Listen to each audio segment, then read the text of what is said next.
장둥식해요. 이너플로라.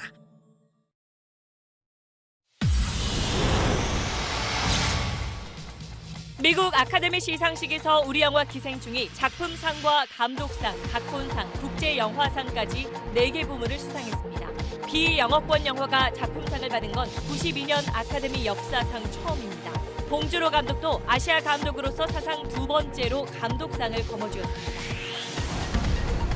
봉준호 감독은 감독상 수상 소감에서 마틴 스코세이지 감독에 대한 존경의 뜻을 나타내 미 영화인들의 기립박수를 받았습니다. 각본상 수상자인 한진원 작가는 미국에 할리우드가 있다면 한국에는 충무로가 있다고 강조했습니다. 오늘 하루 신종 코로나 바이러스 추가 환자는 발생하지 않았습니다. 우한 도민들을 데려오기 위한 3번째 전세기는 내일 밤 출발할 예정입니다. 일본 크루즈선에서 신종 코로나 환자 60여 명이 추가로 확인돼 선내 감염자가 130명 이상으로 늘었습니다.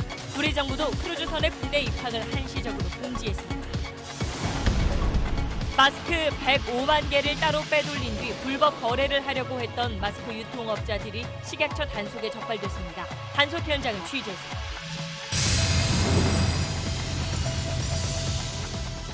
저 차는 무슨 차일까? 가솔린, 디젤. 그럼 저 차는? 오, 물 냄새밖에 안 나네. 현대 수소전기차. 네, 여러분 오늘 8시 뉴스는 오랜만에 기분 좋은 소식으로 시작하겠습니다. 봉준호 감독이 만든 영화 기생충이 세계 영화 역사를 다시 썼습니다. 오늘 아카데미 시상식에서 최고 영예인 작품상을 비롯해 감독상과 국제영화상 그리고 각본상까지 모두 4개의 부문을 차지했습니다. 외국어 영화, 그러니까 영어가 아닌 다른 나라 말로 만든 영화가 작품상을 받은 건 아카데미상 92년 역사에 처음 있는 일입니다. 오늘 시상식이 열린 미국 헐리우드에서 정준영 특파원이 첫 소식 전해왔습니다. Parasite. 아카데미 시상식의 대미를 장식하는 작품상에 기생충이 호명되자 봉준호 감독을 비롯한 제작진과 출연진들이 믿기지 않는다는 표정으로 서로 얼싸안습니다. 영화 기생충은 최고 영예인 작품상을 비롯해 감독상과 각본상, 국제영화상을 휩쓸며 아카데미 사관왕에 올랐습니다. 92년 아카데미 역사에 여러 기록도 갈아치웠습니다. 자막의 장벽을 극복하고 외국어 영화로는 처음으로 작품상을 품에 안았습니다. 한 영화가 아카데미 작품상과 국제영화상을 동시에 받은 일도 처음입니다. 프랑스 칸 영화제 황금 종려상 수상작이 아카데미 작품상을 거머쥔 것은 역대 2번째로 1956년 이후 64년 만입니다. 언제나 많은 영감을 주는 제 아내에게도 감사하고 또 저의 대사를 멋지게 화면에 옮겨준 우리 지금 와 있는 우리 멋진 기생충 배우들에게도 감사드립니다.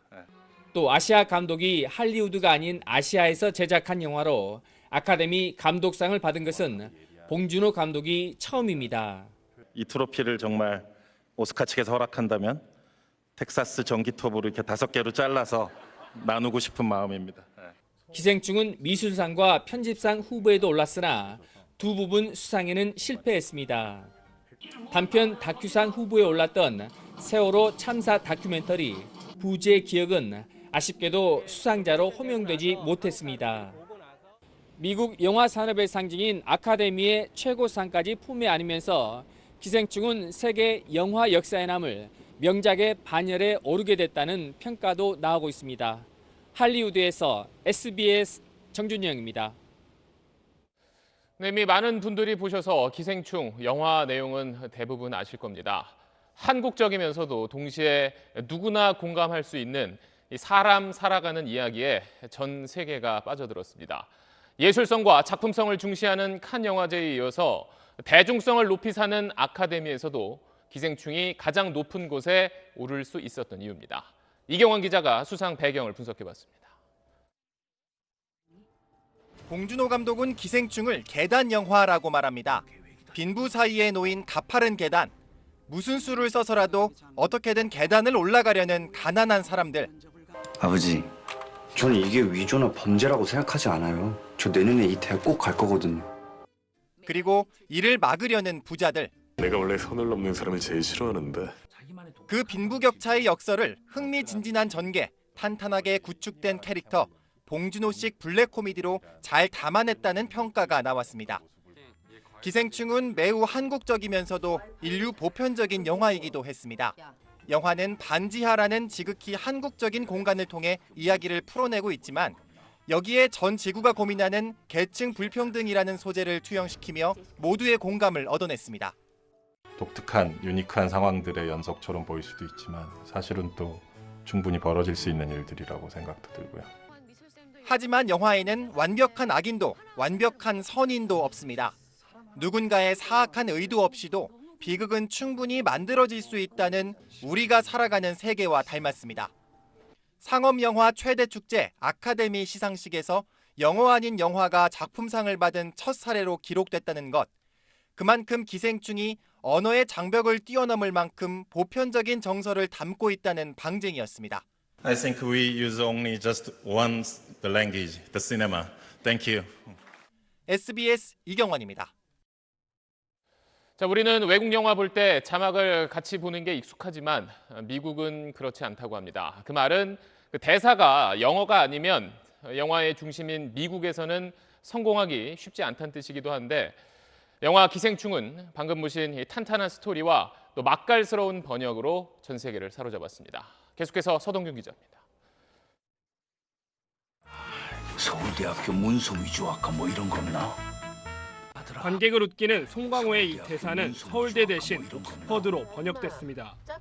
국내 관객만이 알 수 있는 짜파구리는 라면과 우동을 합친 단어 람동으로 표현됐습니다.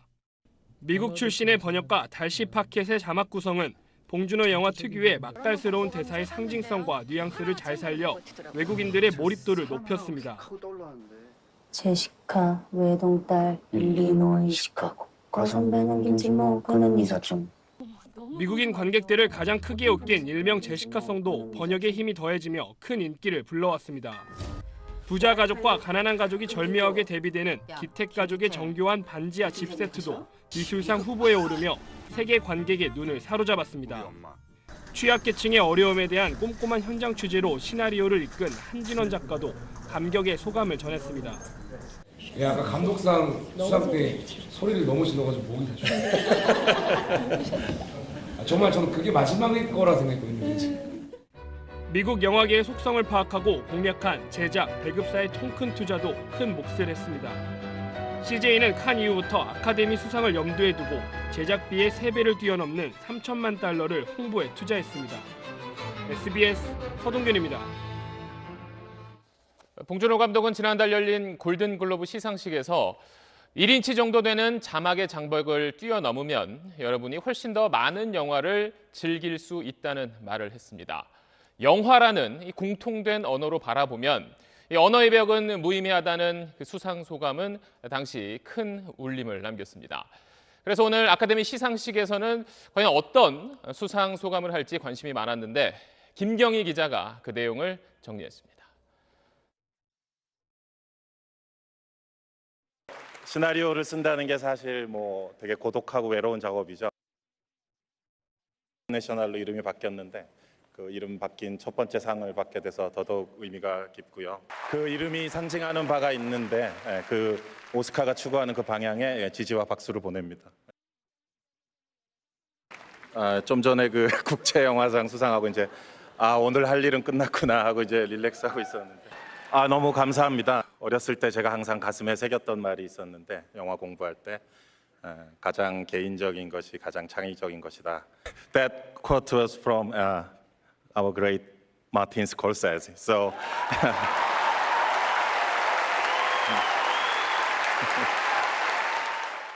저의 영화를 아직 그 미국의 관객들이나 사람들이 모를 때 항상 제 영화를 리스트에 뽑고 좋아했고 했던 우리 퀸틴 형님이 계신데 정말 사랑합니다. 1인치 장벽 또는 그 언어 장벽, 자막이라는 장벽들에 대한 발언은 저는 오히려 제가 했던 그 발언들이 좀 뒤늦은 감이 있지 않았었나라는 생각이 들고 특히나 오늘 이제 이런 좋은 일이 있음으로 해서 더더욱 그 장벽이 흔적도 없이 이제 사라지는 시점이 되게 우리가 생각하는 것보다 더 빨리 올 수도 있을 것 같다. 저희는 이제 통역분이 계시잖아요. 그러니까 일단 첫 라인을 생각하면서 무대에 올라갑니다. 그 첫 문장을 딱 던지면 통역을 하실 동안 그 다음 거를 이제 생각해요.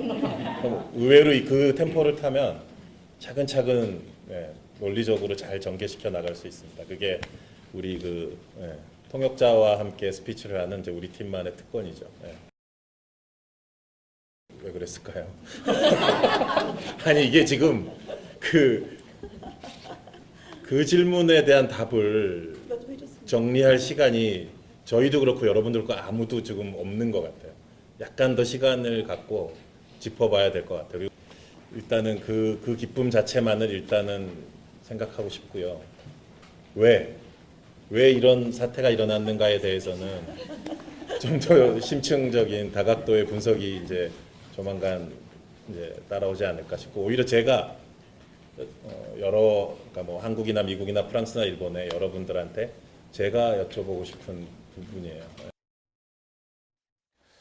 네, 뭐 아카데미 시상식 이름은 많이 들어봤지만 사실 네로라는 세계적 거장이나 유명 배우들도 평생 한번 받기 힘든 게 바로 아카데미상입니다.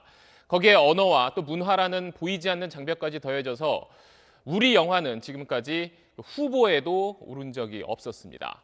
그렇게 높아만 보였던 벽을 단숨에 넘어선 기생충은 쟁쟁한 경쟁자들까지 제치고 올해 아카데미의 주인공이 됐습니다. 현지에서 김행화 기자가 수상의 의미를 다시 한번 전해드리겠습니다. 국가를 대표해서 시나리오를 쓰는 건 아닌데, but this is very first Oscar to South Korea. Thank you.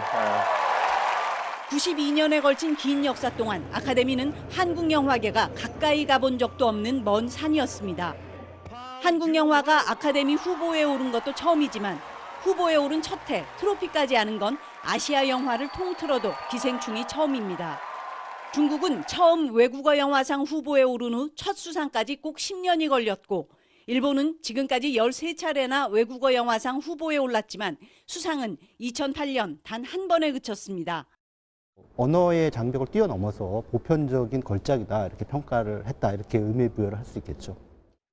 더구나 외국어 영화가 최고상인 작품상을 받은 건 아카데미 92년 역사에 전례가 없는 대사건입니다. 지난해 멕시코 영화 로마가 무려 10개 부문 후보에 올랐지만 작품상은 타지 못했습니다. 세계 최고를 자랑하는 할리우드의 막강한 자본력뿐 아니라 언어의 장벽, 문화의 장벽이 그만큼 높다는 뜻입니다. 기생충과 경합한 후보작들의 제작비는 평균 1,000억 원이 훌쩍 넘습니다. 그 틈에서 제작비 150억 원의 작은 한국 영화가 이뤄낸 쾌거에 전 세계가 감탄과 부러움을 쏟아내고 있습니다. 할리우드에서 SBS 김영화입니다. 네, 기생충에 나온 배우들도 오늘 시상식 무대에 올라서 수상의 기쁨을 함께 누렸습니다. 지난 17년 동안 특히 봉준호 감독과 4차례 작품을 함께한 배우 송강호 씨는 봉준호 감독이 영화 인생의 완성점에 와 있다고 생각한다며 찬사를 보냈습니다. 사관왕의 또 다른 주역, 배우들의 이야기는 안희재 기자가 전하겠습니다. 봉준호. 작품상에 이어 감독상과 각본상, 국제 장편영화상까지 봉준호 감독과 영화 기생충이 울려 퍼지던 순간 가장 먼저 일어나 축하를 건넨 건 배우 송강호였습니다. 지난 2003년 봉 감독의 두 번째 작품인 살인의 추억에 처음 출연한 송강호는 영화 괴물과 설국열차에 이어 기생충에 이르기까지 17년간 봉 감독과 호흡을 맞추며 봉준호의 페르소나라는 평가를 받아왔습니다. 송강호는 기생충이 봉 감독 영화의 완성점에 와 있는 작품이라며 극찬했습니다.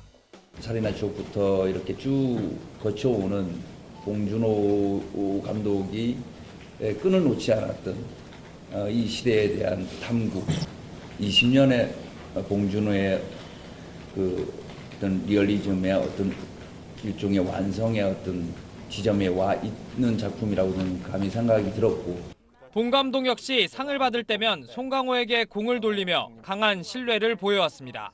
왠지 강호 선배님과 있으면 제가 영화를 찍으면서 더 과감해질 수 있고 더 어려운 시도도 할 수 있을 것 같고. 조연들도 한몫을 했습니다.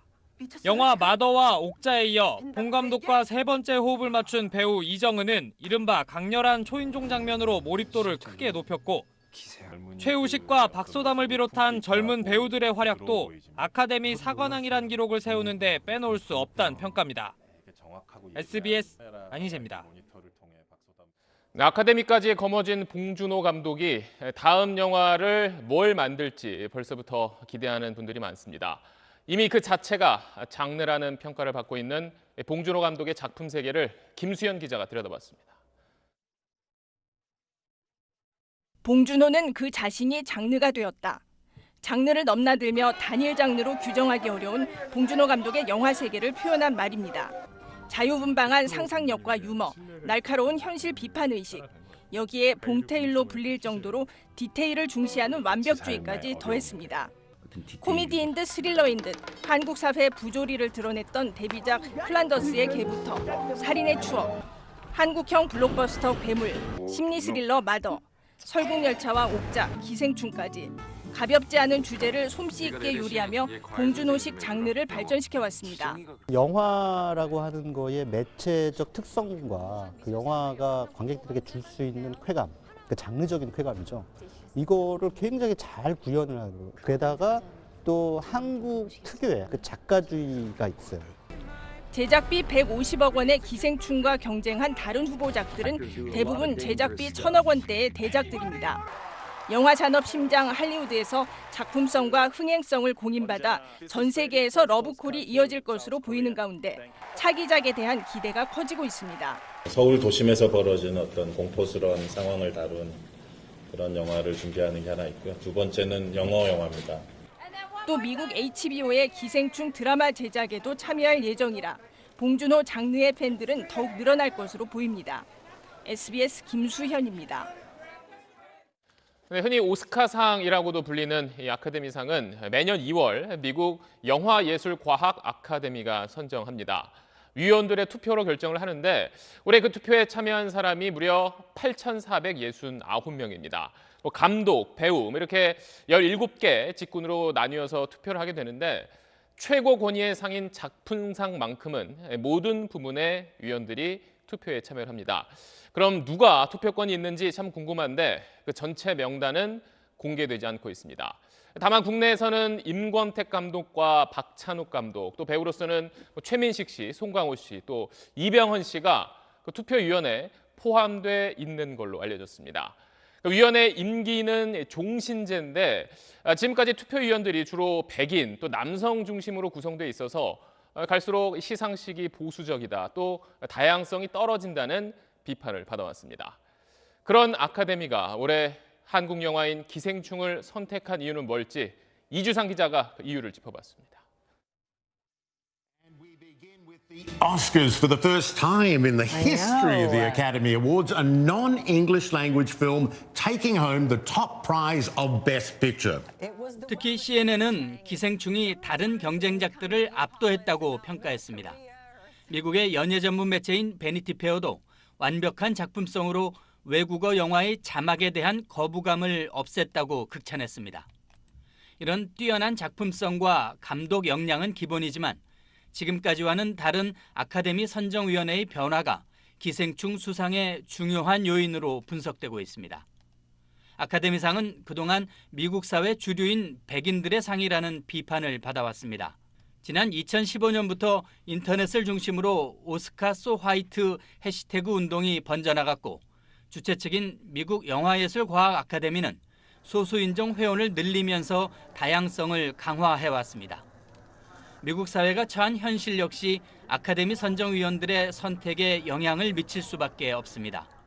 최근 미국뿐만 아니라 전 세계적으로 양극화가 심화되고 있는 그런 상황에 대해서 할리우드가 다른 나라 영화인들과 마찬가지로 문제의식을 가지고 있는 거죠. 특히 최근 3년간 인종차별과 미국 고립주의로 가는 트럼프 대통령의 노선에 반기를 드는 결과로 나타났다는 겁니다. 영화 기생충의 작품성과 미국의 사회적 정치적 분위기가 맞물린 쾌거라는 평가입니다. SBS 이주상입니다. 네, 남의 일인 줄만 알았던 아카데미 시상식이 올해만큼은 우리 잔치였습니다. 시상식이 끝난 지 6시간쯤 됐는데 지금 현지 분위기는 어떨지 지금 현지에 나가 있는 취재 기자를 연결해 보겠습니다. 자, 김영하 기자, 그곳 시간이 이제 새벽 3시입니다. 다들 뭐 잠 못 이루는 밤 보내고 있을 것 같은데 봉준호 감독 그리고 영화팀 지금 뭐 하고 있습니까? 네, 시상식은 이곳 시간으로 저녁 8시쯤 끝났지만 봉준호 감독과 기생충 팀은 이후에도 엄청난 강행군을 펼치고 있습니다.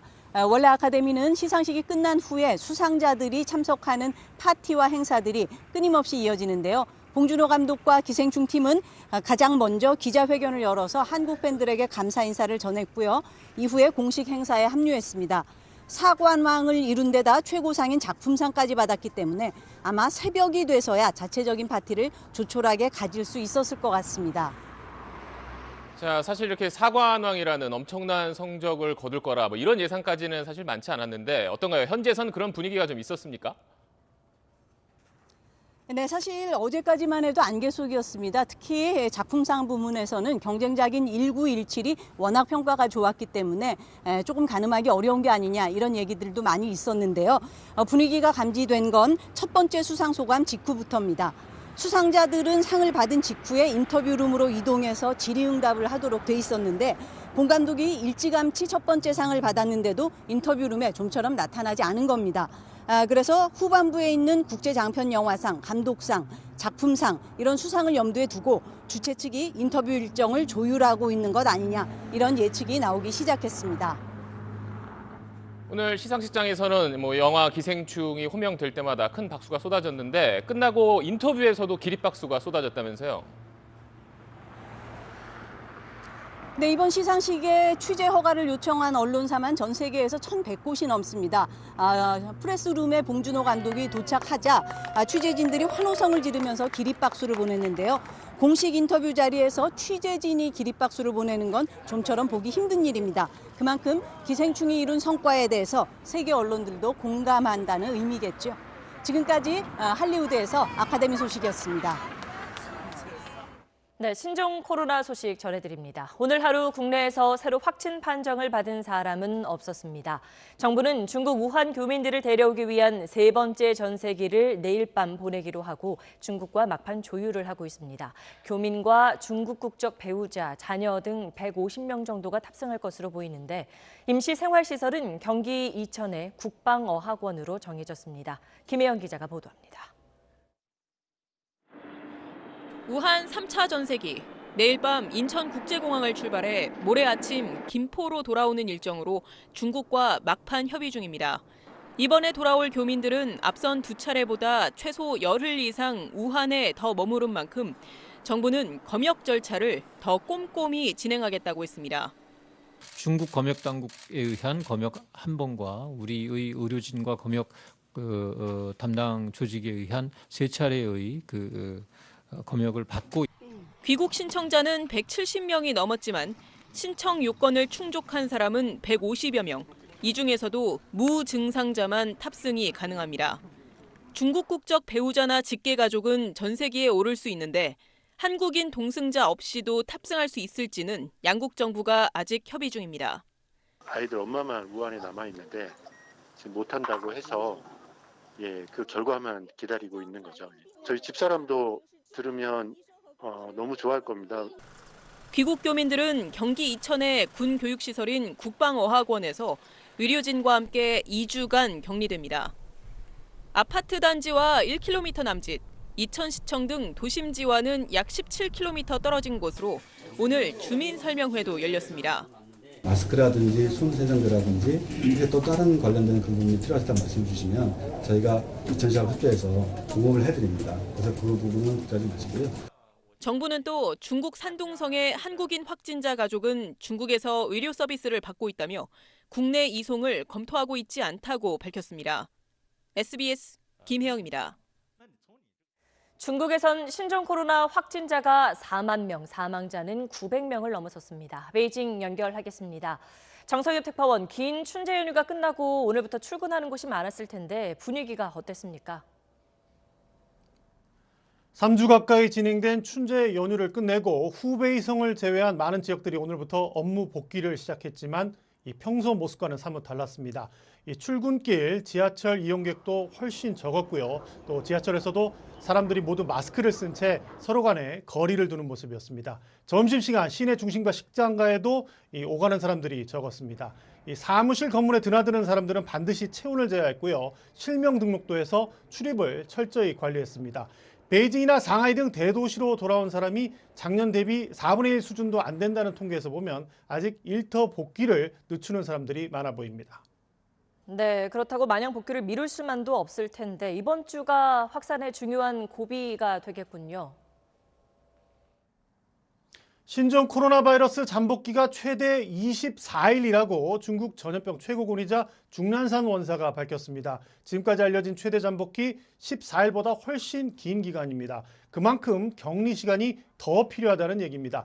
방역 전문가들은요, 이 베이징, 상하이 같은 대도시들이 앞으로 4주간 혹독한 시험대에 오를 거라고 전망했습니다. 그래서 지역마다 봉쇄 수준의 차단에 나서고 있는데 이 불편을 호소하는 주민들의 저항도 있고요. 또 경제활동이 중지되고 있는 문제도 고민하지 않을 수 없는 상황입니다. 네, 그리고 중국에 머무는 한국 교민 중에 확진자가 나왔다고요. 앞서 리포트에서 잠시 언급이 됐지만 산둥성 지닝시에 거주하는 우리 교민 가족 3명, 아버지와 아들, 딸이 확정 판정을 받아서 격리 치료 중인 걸로 확인이 됐습니다. 중국서 확정 판정을 받은 우리 교민은 처음인데요. 현재까지 전체 외국인 사례는 27명입니다. 그중 미국인과 일본인 이렇게 2명이 숨졌고요. 3명이 완치가 돼서 퇴원을 했습니다. 현재 중국 내 전체 확진자는 4만 200여 명, 사망자는 900명을 넘었습니다. 지금까지 베이징에서 전해드렸습니다.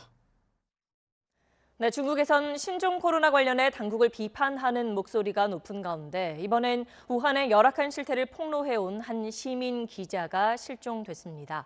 중국 당국은 이 사람이 격리됐다고만 하면서 정보를 공개하지 않고 있는데 어떤 인물인지 중국 정부에 대한 비판이 어느 정도인지 송욱 특파원이 전해드립니다.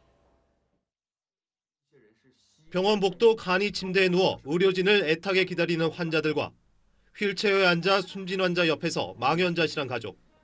중국의 변호사이자 시민기자인 천추스가 우한에서 촬영해 유튜브에 올린 영상들입니다. 那作为记者出现了灾难你不敢第一时间冲到前线来算什么记者呢所以我坐最后一班高铁来了 천추스는 봉쇄 다음 날인 지난달 24일부터 감염 위험과 삼엄한 감시를 무릅쓰고 우한의 열악한 실상을 고발해왔습니다. 我前面是病毒我后边是中国的法律和行政力量但是我会振作起来只要我活在这个城市我会继续做我的报道 그런데 지난 6일 천추스의 연락이 끊겼습니다.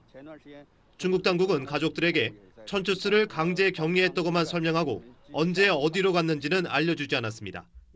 强制隔离请问为什么没收秋实的手机为什么不让秋实跟家里跟外界联系 신종 코로나의 존재를 처음 경고했지만 괴담 유포자로 몰렸다 숨진 리원양에 대한 추모와 분노가 여전한 가운데 천추스 사건까지 터지면서 SNS를 중심으로 정부 비판 목소리가 터져나왔습니다. 제2의 리원양을 만들지 마라. 왜 다른 목소리를 받아들이지 못하느냐는 글들이 이어지고 있습니다. 중국 정부는 리원양 사망 때처럼 정부 비판 글들을 속속 삭제하고 있지만 언론과 표현의 자유를 요구하는 중국인들의 목소리는 커지고 있습니다. 베이징에서 SBS 송욱입니다. 네, 신종 코로나 감염자가 집단 발생한 일본 크루즈선에선 오늘 또 66명의 확진자가 추가로 확인됐습니다. 현장 연결합니다. 유성재 특파원, 어제까지 감염자가 70명이었는데 하루 만에 거의 2배로 늘어났군요. 네, 다이아몬드 프린세스호는 밤이 되면서 선실 곳곳에 불을 밝히고 있지만 오늘 오후에 추가 감염자가 60명 넘게 나왔다는 소식이 전해지면서 잔뜩 긴장한 분위기가 느껴집니다. 이로써 크루즈 승선자 가운데선 감염자만 136명, 일본 전체 감염자도 162명이 됐습니다. 크루즈선은 당초 식품과 의약품 보급을 마치고 오늘 저녁에 요코하마항을 벗어날 예정이었는데요. 무더기로 추가 감염자가 나오면서 출항 계획도 취소됐습니다. 일본 정부는 발열, 기침 증상이 있거나 확진자와 밀접 접촉한 승선자들, 특히 80세 이상 고령자에 대해 우선적으로 감염 검사를 진행하고 있습니다. 네, 그 크루즈선에 한국인이 모두 14명 승선해 있는데 이분들 상태는 어떻습니까? 이곳 언론의 보도에 따르면 오늘 추가된 확진자 가운데 한국인은 없습니다. 주일 한국 대사관도 만일에 대비해 일본 외무성에 확인을 요청했는데요. 조금 전에 한국인 감염자가 없다는 답을 받았다고 밝혔습니다. 한국인 14명 가운데 5명은 선사에 고용된 승무원이고요. 승객 9명 중에 2명은 한국에서 건너와 배를 탔고 나머지 7명은 일본 등에 거주하는 교민으로 알려졌습니다. 한국인 승선자들의 선내 상황이 완전히 파악된 건 아니지만 지금까지 대사관과 연락이 닿은 한국인 승객과 승무원들의 건강 상태는 크게 나쁘지 않은 것으로 전해졌습니다. 지금까지 요코하마에서 전해드렸습니다. 네, 일본은 전통적으로 여러 재해 상황에서 침착하게 대처를 잘하는 나라로 평가돼 왔지만 이번엔 좀 다릅니다. 특히 크루즈선 집단 감염과 관련해 대처에 여러 허점을 보이고 있는데 왜 이러는지 김윤수 기자가 들여다봤습니다. 요코하마항에 들어온 크루즈선에 신종 코로나 확진자가 있다는 사실이 지난 3일 확인된 뒤 일본 정부는 증상이 있는 273명만 선별적으로 검사했습니다. 이 검사에 나흘이나 걸렸습니다. 홍콩 당국은 신종 코로나 환자가 나온 크루즈선에 대해 하루 만에 1,800명 검사를 끝냈습니다. 일본 정부가 크루즈문을 꽁꽁 닫아 걸어놓고 격리에만 치중한 사이 배 안에선 집단 감염이 일어났습니다. クルーズ船という閉ざされた空間にですね、長い期間、一定期間、一緒におられたという中でやはり接触が相当繰り返された結果としてこれだけ増えられたんだろうと思います。 격리가 집단 감염의 원인이라고 스스로 분석하고도 아직 배 안에 남아있는 3,600여 명에 대한 전원 검사는 여전히 미루고 있습니다. 대책은 내놓지 않으면서 일본 내 감염 상황을 애써 축소하려는 모습이 역력합니다. 크루즈선에서 확진된 환자는 일본 내 환자 수에 포함하지 않고 있습니다. 日本の国だけがもう安全なんだ。だから我々はそういうところと接触してはいけない。どうもそういう考え方が政府の対策の根本にあるような気がします。 올해 열리는 도쿄올림픽에 악영향을 미칠까 전전긍긍하다 보니 재난 상황에서 행보가 꼬이는 것 아니냐는 비판이 제기되고 있습니다. SBS 김윤수입니다. 앞서 보신 일본 사례처럼 크루즈선은 많은 사람이 오랜 시간 또 한 공간에 모여 있기 때문에 바이러스가 퍼지기 쉬운 조건입니다. 그래서 정부는 이번 달에는 우리나라에 크루즈선이 들어오지 못하게 했습니다. 이 내용과 함께 오늘 확진 환자 1명이 추가로 퇴원했다는 정부 발표까지 묶어서 김영래 기자가 전해드립니다. 정부는 당분간 크루즈선의 국내 입항을 금지한다고 밝혔습니다. 감염병 확산의 위험성이 상대적으로 높고 국내 입항 예정 크루즈에 대한 입항 금지가 감염병 전파 방지에 효율적인 방법이라고. 이에 따라 이달 중 부산과 제주에 들어오기로 했던 크루즈선 4척의 입항 일정이 줄줄이 취소됐습니다. 선원이나 승객이 배에서 내리지 않는 조건으로 연료와 물품 공급만 이뤄질 예정입니다. 보건당국은 어제 확진 판정을 받은 25번, 27번 환자와 관련해선 당국의 대응에 문제가 있었다고 인정했습니다. 중국을 다녀온 뒤 열이나 기침 증상이 있거나 선별진료소에서 의료진이 신종 코로나 검사가 필요하다고 인정한 경우였지만 둘 다 제때 검사가 이뤄지지 않았기 때문입니다. 그 검사가 필요하다고 판단을 하셨는데 이제 이 검체를 어디로 의뢰를 할 건지에 대한 게 정리가 안 돼 있었던 것 같습니다. 오늘 국내에서 신종 코로나 바이러스에 감염된 환자는 추가로 나오지 않았습니다. 또 아버지인 6번 환자로부터 감염돼 국내 첫 3차 감염 사례였던 11번 환자는 증상이 완치돼 오늘 오후 퇴원했습니다. 국내 27명 환자 가운데 4번째 완치 사례입니다. SBS 김영래입니다. 어제 확진 판정을 받은 3명, 그러니까 중국을 최근에 다녀왔던 부부와 그 어머니의 동선이 확인됐습니다. 증세가 나타난 뒤에 경기도 시흥에서 최소 43명을 접촉한 걸로 조사됐습니다. 안상우 기자입니다. 일가족 3명 가운데 제일 먼저 감염됐을 것으로 추정되는 건 25번 환자의 며느리인 27번 환자입니다. 27번 환자는 지난달 31일 중국 광둥성에서 마카오를 거쳐 인천공항으로 입국했습니다. 이후 집에서 머물다가 지난 3일 저녁 7시 반쯤 경기도 시흥시의 한 음식점을 방문했습니다. 또 이틀 뒤인 지난 5일 오후 3시 반쯤 시흥시 신천연합병원 선별진료소를 찾았습니다. 보건당국은 이 과정에서 27번 환자가 모두 32명을 접촉했다고 밝혔습니다. 가장 먼저 확진 판정을 받은 25번 환자는 지난 5일 집 근처 할인마트를 방문했습니다. 이틀 뒤인 지난 7일 오전 9시쯤에는 아들인 26번 환자와 함께 자가용을 이용해 신천연합병원 선별진료소도 찾았습니다. 이후 오전 10시 40분쯤 대형마트에 들렀습니다. 이 과정에서 11명을 접촉한 것으로 집계됐습니다. 여기서까지 그런 일이 생겨났으니까 너무 무서워요. 어떻게 공항에서 좀 이렇게 발견해가지고 거기서 처리를 시작했으면 이런 데까지 안 나오잖아요. 보건당국은 일가족 3명이 다녀간 병원과 마트, 식당 등에 대한 방역을 마쳤고 접촉자 격리 조치도 끝냈다고 밝혔습니다. 아주 짧은 시간 들어갔다 나오고 그분들은 다 마스크 쓰고 들어갔어요. 완전히 소독을 해야 된다라는 정의도 포함되지 않지만 저희가 다 따라가서 소독을 한 거예요. 또 취약계층 보호를 위해 465개의 어린이집과 30곳의 사립 유치원이 오늘부터 휴원에 들어갔습니다. SBS 안상우입니다. 네, 어제 확인된 환자 2명은 우한시가 있는 중국 후베이 성에는 간 적이 없고 그보다 남쪽인 중국 광둥성에 다녀온 부부였습니다. 이렇게 이미 중국 전역에 바이러스가 퍼진 만큼 중국 후베이 성에서 오는 사람들만 맞고 있는 지금 우리의 기준을 조금 더 넓혀야 하는 것 아니냐는 지적도 나오고 있습니다. 이어서 박찬범 기자입니다. 26번, 27번 환자 부부는 중국 광둥성에서 신종 코로나 바이러스에 감염된 것으로 추정되고 있습니다. 광둥성은 오늘 기준 신종 코로나 확진자가 발병지인 후베이성 다음으로 많습니다. 저장성과 허난성도 확진자가 1000명이 넘고 후난, 안후이, 장시성도 상황이 심각하긴 마찬가지입니다. 설상가상으로 중국이 지정한 춘제 연휴 기간이 어제로 끝나면서 중국 내 귀성 행렬도 본격화했습니다. 지난 주말을 기해 인천공항을 통해 입국하는 중국발 여객기의 탑승객도 다시 소폭 느는 양상입니다. 향후 1, 2주간은 후베이성 이외의 다른 지역으로부터의 유입 가능성에 주목하며 방역 조치를 집중할 계획입니다. 정부는 입국 제한 대상을 확대하는 데는 신중한 입장입니다. 조금 더 시간을 가지고 추이를 지켜보면서 판단키로 하였습니다.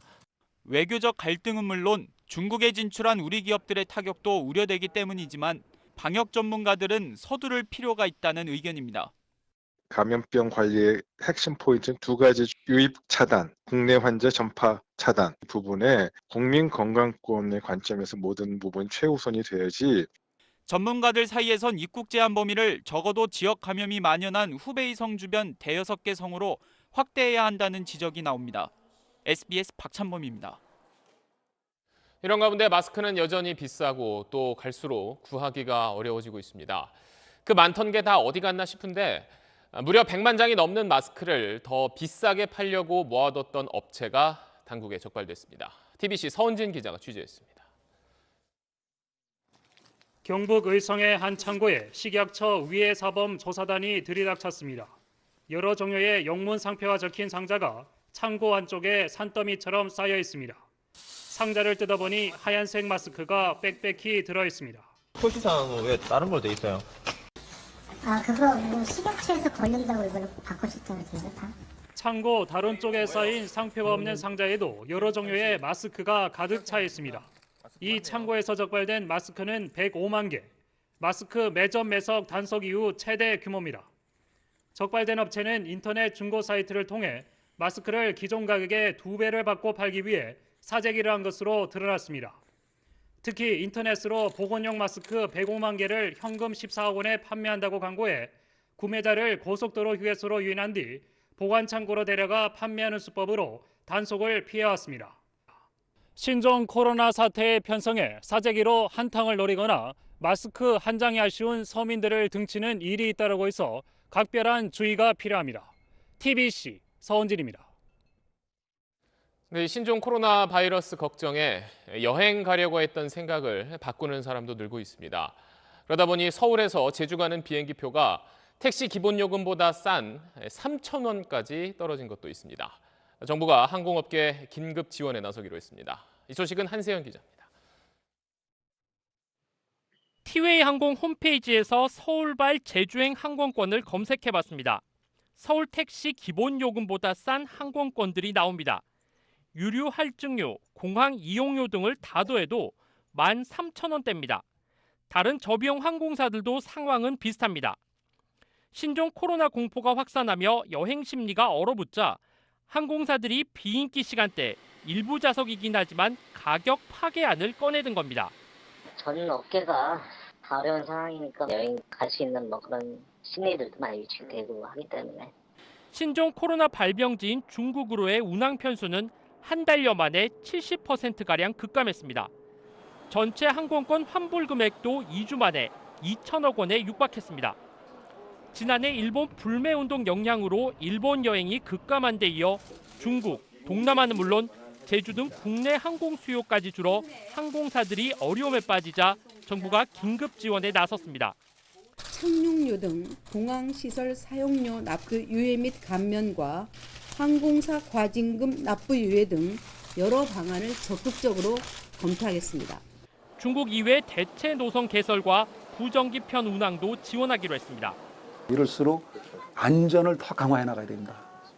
그게 이제 기술적 규제거든요. 안전하게 비행기 띄울 수 있는 요건을 갖추었느냐, 그걸 수백 가지를 따져보는 거죠. 정부는 또 한중 운수권과 시간당 항공기 운항 가능 횟수 미사용분 횟수를 당분간 유예하기로 했습니다.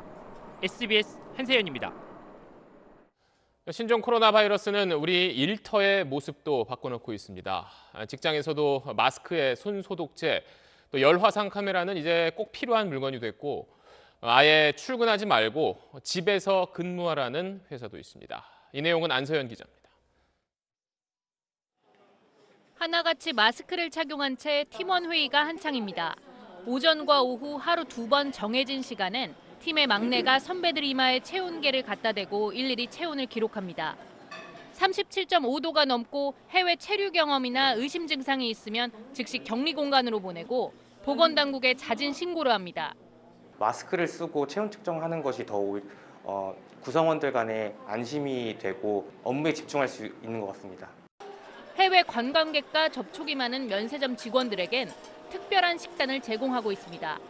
면역력 증진에 도움이 되는 식자재 위주로 구성을 하고 있고요. 오늘 같은 경우에는 강된장이랑 시금치, 과일이 들어간 메뉴가 제공되고 있습니다. 제약업계 다국적 회사들은 전 직원에게 무기한 재택근무령을 내렸습니다. 외국계 기업들은 가급적 집에서 화상 미팅과 이메일 등으로 업무를 처리하도록 권하고 있습니다. 대중교통 많이 타고 다니시는 분들이 계셔가지고 그것 때문에 좀 이제 걱정이 된다는 분들이 좀 많으셨나 봐요. 되도록이면 재택근무를 좀 했으면 좋겠다라고 권고사항으로 내려와서. 잡아놨던 회식과 술자리는 줄줄이 취소하고 퇴근 뒤엔 곧바로 집으로 직행하는 등 직장 문화까지 변모시키고 있습니다. SBS 안서연입니다. 중국 우한의 한 병원에 입원한 환자들을 분석해 봤더니 41%가 병원 안에서 감염된 거란 결과가 나왔습니다. 이게 물론 모든 병원에 다 해당되는 이야기는 아니지만 과거 국내 메르스 사태 때처럼 병원이 바이러스가 퍼지는 주된 통로가 될 수도 있다는 내용이어서 우리도 눈여겨볼 필요가 있습니다. 자세한 내용은 남주현 기자가 전하겠습니다. 중국 우한대학교 중난병원 의료진이 신종 코로나에 감염된 입원 환자 138명을 분석했더니 전체 환자의 41%가 병원 안에서 감염된 것으로 확인됐습니다. 17명은 다른 이유로 병원에 입원했다가 신종 코로나에 감염됐고 40명은 병원 의료진이었습니다. 감염된 의료진은 병동, 응급실, 중환자실 근무자 모두 포함됐습니다. 외과 병동에 입원했던 신종 코로나 환자 1명이 같은 병동에 있었던 의료진 10여 명을 감염시킨 것으로 추정되고 열이 나는 환자를 격리했는데 격리 전 같은 병동에 있었던 환자 3명도 결국 모두 확진 판정을 받은 경우도 있었습니다. 다른 질병을 앓고 있는 환자들이나 환자들과 밀접하게 접촉하는 의료진은 신종 감염병에 더욱 취약할 수밖에 없습니다. 우리나라 상황은 비교적 양호한 상태라고 봅니다. 혹시라도 병원 내나 혹은 취약한 층으로 이 병이 확산되면은 좀 위험 부담이 아주 없지는 않다 그렇게 봅니다. 호흡기 증상이 있을 땐 반드시 마스크를 착용하고 선별 진료소를 통해 병원에 들어가야 신종 코로나의 병원 내 감염과 대규모 확산이란 최악의 상황을 예방할 수 있습니다. SBS 남주현입니다.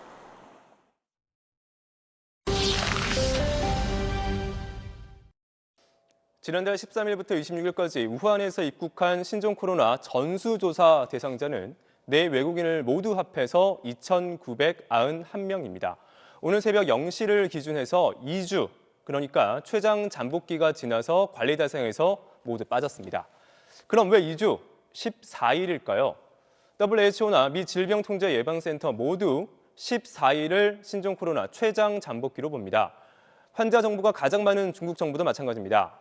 지난달 말 최장 잠복기를 12.5일로 발표했는데 14일 동안은 지켜보라고 밝혔습니다. 사스와 메르스 유행 당시 국내 잠복기는 평균 7일입니다. 14일을 넘긴 사례는 거의 없었습니다. 그래서 국내에서도 같은 코로나 바이러스인 신종 코로나 역시 14일이 무리 없는 기준이라고 말합니다. 정부는 계속 이 기준을 유지하고 있는데 이번 신종 코로나 경우에도 현재까지 잠복기가 14일을 넘은 사례는 없습니다. 다만 아직 연구가 부족한 만큼 잠복기가 늘어날 가능성을 완전히 배제할 수는 없습니다. SBS 최재영입니다. 네, 다음은 1조 6천억 원 규모의 펀드 환매를 중단한 라임 자산운용 사태 속보입니다. 문제의 펀드는 대신증권의 특정 지점에서 총 1조 원가량 판매가 이루어졌는데 SBS가 현재 도주 상태인 라임 부사장 그리고 해당 증권사 지점장이 만나 대책회의를 한 녹취록을 확보했습니다. 문제가 될 수 있는 대목이 많습니다. 먼저 전형우 기자가 단독 보도합니다. 라임 자산운용 측이 환매 중단 관련 기자회견을 하기 전날인 지난해 10월 13일 대신증권 반포지점 관계자들이 라임 자산운용 원모 사장, 이모 부사장과 만나 나눈 대화입니다. 이미 환매 중단이 발표된 상황이었는데 증권사 지점 측은 자신 고객들 돈을 먼저 빼달라고 요청합니다. 첫 번째는 순위를 1순위로 당겨주셔야 되는 거고요. 라임 측이 난색을 표하자 개인적인 차용증이라도 쓰라고 요구합니다. 대출을 받든 뭘 하든 간에 펀드 돈이 나와서 하는 게 아니라 각각 다 개별적으로 계약서 써 그러면. 해당 지점에서 한 개인 투자자 2천억 원 등 약 1조 원이 라임 펀드에 투자됐습니다. 환매 중단이 공식화되기 전 펀드의 부실 상황을 알고 있었음을 시사하는 말도 나옵니다. 8월 20일 경에 그때 만약 내 고객이 환매 나왔으면 이 사태가 더 일찍 왔겠지, 그지? 어쨌든 나는 너희한테 계속 기회를 줬잖아. 너희는 막말로 정말 무조건 막아달라고 해놓고. 문제가 발생했을 때 빨리 환매를 할 수 있는 조치를 취해야 되는데 녹취록에 따르게 되면 라임 쪽하고 서로 협의를 해가면서 계속 환매를 미루도록 투자자들을 설득한단 말이죠. 실제 라임 펀드 부실 의혹이 시장에 퍼진 지난해 8월 대신증권 반포지점은 고객 상대 설명회를 열고 안심시켰습니다. 펀드 유동성에 문제가 있다는 사실을 알고도 증권사가 환매를 지연한 의혹이 있는 건데 고객들을 기만한 것이라는 비판이 나옵니다. 형사적으로 사기가 될 수도 있고요. 아니면 자본시장법상 사기적 부정거래 행위가 될 수도 있다고 판단됩니다. 해당 지점 측은 라임 측의 해명을 믿었기 때문에 펀드가 부실하다는 사실을 몰랐고 고의로 환매를 지연시킬 의도는 없었다고 해명했습니다. 제 고객이 환매를 하게 되면 그냥 펀드가 아니에요. 그날 환매 중단이 돼버려요. 이건 제 고객도 안 좋고 라임에도 안 좋고 다른 투자도 다 안 좋게 될 거라는 전 생각이 들었어요. 라임 펀드 피해자들은 다음 주 대신증권도 사기 등의 혐의로 고소할 계획입니다. SBS 전영우입니다. 이런 라임 자산운용 사건과 관련해 금융당국은 최근 검찰에 수사를 의뢰했습니다. 검찰은 내일 고소인 조사를 시작으로 본격 수사에 들어갑니다. 박창근 기자의 보도입니다. 펀드 환매 중단으로 투자금이 묶인 피해자들이 우선 문제 삼는 건 불안전 판매입니다. 이거 안전한 거냐, 5분 손실 없는 거냐 그랬더니 안전한 거래, 걱정하지 말래. 이건 사기라고 봅니다, 사기라고. 전혀 내용을 고지를 하지 않고 가입을 시켰기 때문에.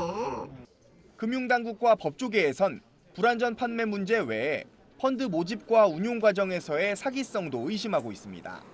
금융감독원은 지난주 전 라임자산운용 부사장 이모 씨 등 2명을 사기 및 배임 혐의로 검찰에 수사 의뢰했습니다.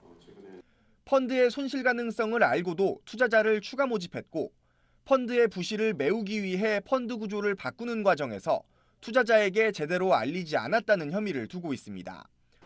서울 남부지검은 내일 라임과 신한금융투자 관계자 등을 사기와 자본시장법 위반 혐의로 고소한 피해자 등을 불러 본격적인 수사에 들어갑니다. 이 사건은 검찰 직제 개편으로 남부지검 증권범죄합동수사단이 폐지돼 형사 6부가 맡았습니다. 윤석열 검찰총장의 요청으로 최근 검사 4명이 파견돼 최순실 특검과 사법농단 수사 등을 맡았던 베테랑 검사들로 구성됐습니다. 윤 총장은 최근 측근들에게 다중피해 금융사건을 매우 엄중하게 생각하고 있다고 말한 걸로 전해졌습니다. 한편 라임 측은 3.1 법인 실사 결과 환매를 중단한 모펀드 3개 중 2개에 대한 예상 회수율이 최소 50%에서 최대 77%라고 밝혔습니다. 최종 실사 결과는 오는 14일, 구체적인 상환 계획은 다음 달 중 발표됩니다. SBS 박찬근입니다. 총선을 앞둔 정치권 소식입니다. 한국당이 탈북 외교관 가운데 최고위급인 태영호 전 주영 북한 공사를 영입했습니다. 한국당은 서울의 지역구에 태 전 공사를 공천할 방침입니다. 김민정 기자입니다. 한국당 김형우 공천관리위원장은 태영호 전 영국 주재 북한 대사관 공사를 영입했다고 오늘 밝혔습니다. 그러면서 태 전 공사가 비례대표가 아닌 서울 지역구에 도전할 뜻을 밝혔다고 전했습니다. 태 공사처럼 지역구에 출마해서 당당히 유권자의 심판을 받겠다고 자처한 사람은 처음이 아닌가. 진정한 통일을 바라는 국민에게 태 전 공사가 희망을 줄 것이라고 한국당은 치켜세웠습니다. 북한 외무성 유럽국 부국장을 지낸 태 전 공사는 탈북 외교관 가운데 최고위급으로 꼽힙니다.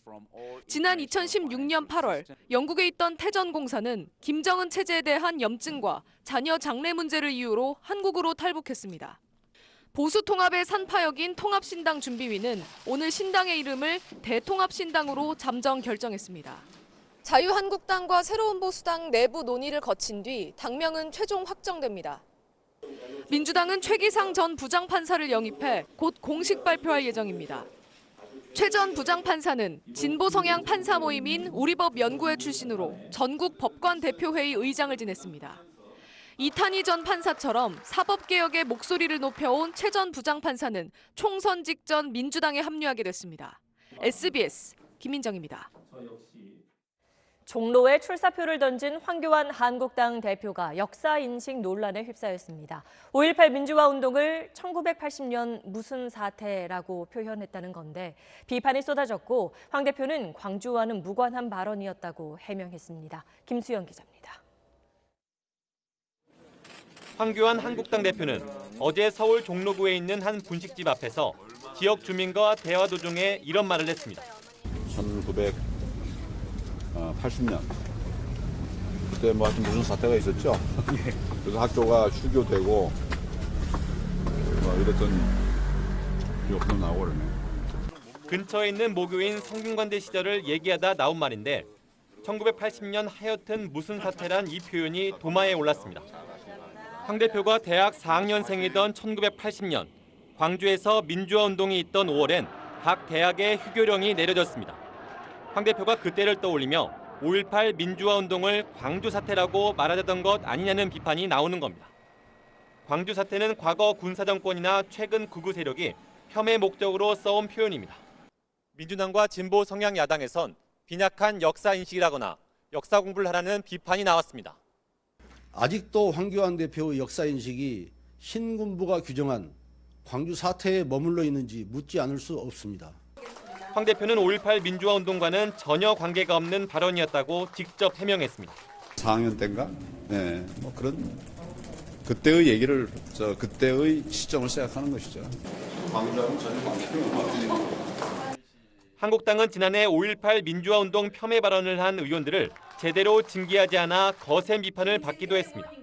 SBS 김수영입니다. 오늘 아침 한 50대 여성이 우회전하는 SUV 차량에 치여 70m 가까이 끌려가다가 숨졌습니다. 가해 차량 운전자는 사람을 친 줄 몰랐다고 주장하는 걸로 알려졌습니다. 정반석 기자입니다. 오늘 아침 7시 20분쯤 경기도 양주의 한 아파트 단지 앞 55살 A씨가 몰던 SUV 승용차가 길을 가던 54살 여성 B씨를 치었습니다. 사고 현장입니다. 여성은 이 길을 지나다 아파트 단지 안쪽에서 나오는 차량에 부딪혀 쓰러졌습니다. 쓰러진 B씨는 차 앞바퀴 쪽에 끼인 채 70m를 끌려갔습니다. 눈 맞는다. 저 정류장으로 가려면 우회전하는 소렌토이지. 소렌토에 걸려. 신고를 받은 119 구조대가 현장에 도착했을 땐 B 씨는 숨진 상태였습니다. 아파트 주민 B 씨는 출근을 하려고 버스 정류장으로 걸어가다 변을 당한 것으로 알려졌습니다. 아파트에서 차를 몰고 나온 A 씨는 도로에 진입하려고 왼쪽에서 오는 차량만 바라보고 우회전하다 사고를 낸 것으로 조사됐습니다. A 씨는 사고를 낸 뒤 피해자 구호 조치를 하지 않은 채 서울에 위치한 회사로 출근한 것으로 알려졌습니다. 경찰 조사에서 A 씨는 인도 턱에 걸리는 느낌은 있었지만 사람인지는 몰랐다고 범행을 부인하고 있는 것으로 알려졌습니다. 경기 양주경찰서는 A 씨를 입건한 뒤 CCTV 분석을 통해 뺑소니 여부를 확인하고 있습니다. SBS 정반석입니다. 날씨 때문에 또 코로나 바이러스 때문에 찾는 사람이 크게 줄어든 화천 산천어 축제가 동물학대 논란에 휩싸였습니다. 인간 중심의 향연은 바람직하지 않다는 환경부 장관 발언에 이회수 작가와 화천 군민들이 크게 반발했습니다. 전현남 기자입니다. 두 차례 연기 끝에 어렵사리 개막했지만 평일에 기온도 10도까지 올라가면서 화천 산천어 축제 현장은 한산합니다. 따뜻한 날씨 때문에 얼음이 녹아서 이 안전을 위해서 설치한 부표 위에서 방문객들이 낚시를 하고 있습니다. 코로나 바이러스까지 겹치면서 올해 방문객은 30만 명, 지난해 15%에 불과합니다. 최근엔 동물 학대 논란까지 불거졌습니다. 며칠씩 굶긴 뒤 방류되는 산천어 수십만 마리가 사람의 오락을 위해 살상된다며 동물권 보호단체들이 화천 군수를 고발했고 조명래 환경부 장관도 생명을 담보로 한 인간 중심의 향연이라며 비판한 겁니다. 화천 군민들은 그렇잖아도 방문객이 주로 울상인데 찬물을 끼얹는다며 반발했고 회들 내면 100m 쓴다는 소리가 나왔었거든요. 근데 주말에도 줄을 안 서요. 아주 화가 나요. 막 떨려. 화천을 죽이고자 하는 그런 것밖에 안 되거든요. 축제 홍보대사 소설가 이회수 씨도 군민들 알몸에 왕소금을 뿌리는 발언이라며 원색적으로 비판했습니다. 멸치는 그럼 뭐 고통스럽지 않게 우리의 밥상에 올라옵니까? 여러 가지 경제적 난국에 봉착해 있는데 그 해법이라도 좀 마련하고 그런 발언을 하셔야 될 거 아닙니까? 시민의 고통을 모르는 장관은 장관의 자격이 없습니다. 2003년 지역축제로 시작해 해를 거듭하며 세계적 겨울축제로 성장한 화천 산천어 축제. 올해는 이상고온에 동물학대 논란까지 불거지면서 곤욕을 치르고 있습니다. SBS 전연남입니다.